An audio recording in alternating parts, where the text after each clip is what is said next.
Bonjour, notre intervention aujourd'hui intitulée Les notions de médiation et de mimésis chez Paul Ricoeur. Temps et récit,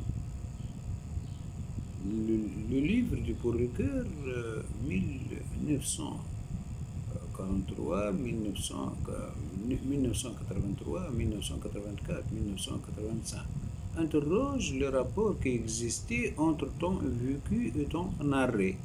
L'originalité de cet ouvrage consiste à ne pas traiter uniquement de structure linguistique de récit, mais s'intéresser à la relation de la narration à la réalité. Ricoeur affirme en effet qu'il existe entre l'activité de raconter une histoire et le caractère temporel de l'expérience humaine une nécessité qui n'est pas purement accidentelle. C'est ainsi que le temps devient temps humain dans la mesure où il est articulé sur un mode narratif et que le récit atteint sa signification plantaire quand il devient une condition de l'existence temporelle. À la source de sens, on trouve dans l'approche ricoeurienne l'idée d'un déplacement qui réside dans la mise en intrigue, de but, de cause, de hasard relevant à titre divers du champ pratique, sont rassemblés dans l'unité temporelle d'une action totale et complète. À travers la notion de mise en intrigue, Ricoeur met en évidence un lien spécifique entre temps et vécu et temps raconté. La place qu'il assigne aux récepteurs de textes apparaît fondamentale pour les théories de l'information et de la communication. Une publicité, un film font accomplir un véritable trajet à leur récepteur, trajet nécessairement temporel. Ce trajet de récepteur qui passe par la médiation d'une narration présente une homologie avec le temps vécu. Cette homologie n'est pas une pure imitation. Elle s'accomplit par les biais de trois moments de la mimésis. La médiation entre temps et récit est constituée à partir de la construction d'un rapport entre trois moments de la mimésis. La mimésis renvoie au processus actif d'imiter ou de représenter l'action. Il faut donc entendre imitation ou représentation dans son sens dynamique de mise en représentation, de transposition dans des œuvres représentatives. L'activité narrative comporte de ce point de vue trois rapports mimétiques. La mimésis 1 est une préfiguration du champ pratique. Elle renvoie à l'expérience pratique qui est à l'origine d'un texte, à la temporalité effective du vécu, c'est-à-dire qu'elle renvoie par exemple au fait que tout être humain a un passé et un avenir. Le temps préfiguré est donc une structure existentielle antérieure au langage. La mimésis 2 est une configuration textuelle qui permet une médiation entre le mimésis 1 et 3. C'est le moment de la mise en intrigue proprement dite par l'auteur du texte. La dimension épisodique du récit tire le temps narratif du côté de la représentation linéaire. Les épisodes se suivaient l'un l'autre en accord avec l'ordre réversible du temps, commun aux événements physiques et humains. La dimension configurante, en retour, présente des traits temporels inverses de ceux de la dimension épisodique.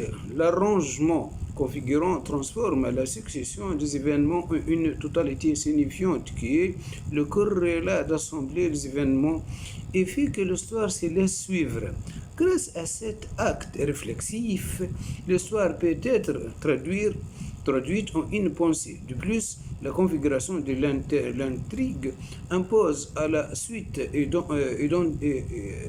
indéfinie des incidents le sens d'un point final. En lisant la fin dans le commencement dans la fin, nous apprenons ainsi à lire le temps lui-même à rebours, comme la récapitulation des conditions initiales d'un cours d'action dans ses conséquences terminales. Ainsi, la mimésis 2 transforme l'amont du texte en aval par son pouvoir de configuration. Elle renvoie à la temporalité de la narration. La mimésis 3 est une réfiguration par la réception de l'œuvre, le lecteur du texte. Elle renvoie à la temporalité de la lecture. Nous suivons donc le destin d'un temps préfiguré à un temps préfiguré par la médiation d'un temps configuré. Ricoeur met à l'épreuve ce schéma de trois moments de la mimésis sur le soir, récit historique, puis sur le récit de fiction. Ces deux types de récits sont ainsi comparés du point de vue de la mise en intrigue. C'est que le récit historique et le récit de fiction ont en commun de relever de mêmes opérations configurantes que nous avons placées sous le signe de mimésis 2. En revanche, ce que les oppose ne concerne pas l'activité structurante investie dans les structures narratives en tant que telle, mais la prétention à la vérité par laquelle se définit la troisième relation mimétique. Ainsi, dans le récit de fiction comme dans le récit historique, c'est par fiction que le réel se raconte comme ayant un début et une fin. En même temps, la diversité de structures de récit est présentée comme correspondant à la diversité de figures de temps. Il est clair qu'une structure discontinue convient à un temps de danger et d'aventure, qu'une structure linéaire plus continue convient au roman d'apprentissage dominé par le thème du développement et de la métamorphose, tandis qu'une chronologie brisée, interrompue par des sautes, des anticipations, de retour en arrière. Bref, une configuration délibérément pluridimensionnelle convient mieux à une vision de temps privée de toute capacité de survol et de toute cohésion interne. Ainsi, Ricoeur insiste sur l'hétérogénéité de temps vécu comme de temps raconté. L'activité mimétique, en mobilisant par le canal de la lecture les ressources entrecroisées de l'histoire et de la fiction, apparaît ainsi comme un élément de réponse aux apories de temps mis en évidence par le courant phénoménologique.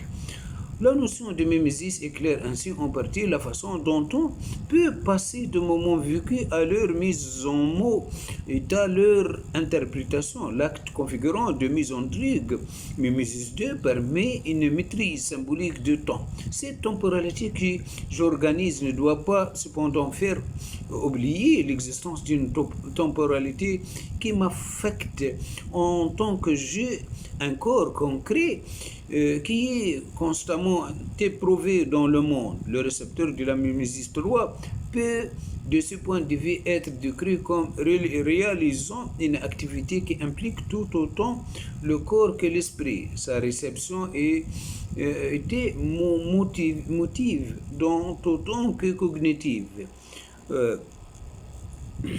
On développe de ce point de vue l'idée d'une performance du récepteur, performance moins dépendante d'indications textuelles particulières que du travail de contextualisation des individus qui traversaient physiquement les différents espaces sémantiques que leur offre le musée. Il faut noter ici que Ricoeur s'intéresse uniquement à des récits écrits, récits historiques ou récits littéraires.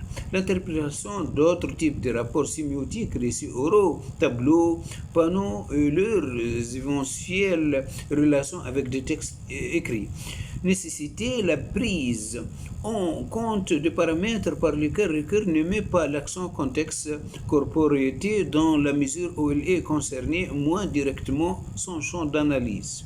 Voilà, notre intervention est terminée. Merci bien de votre attention. Au revoir.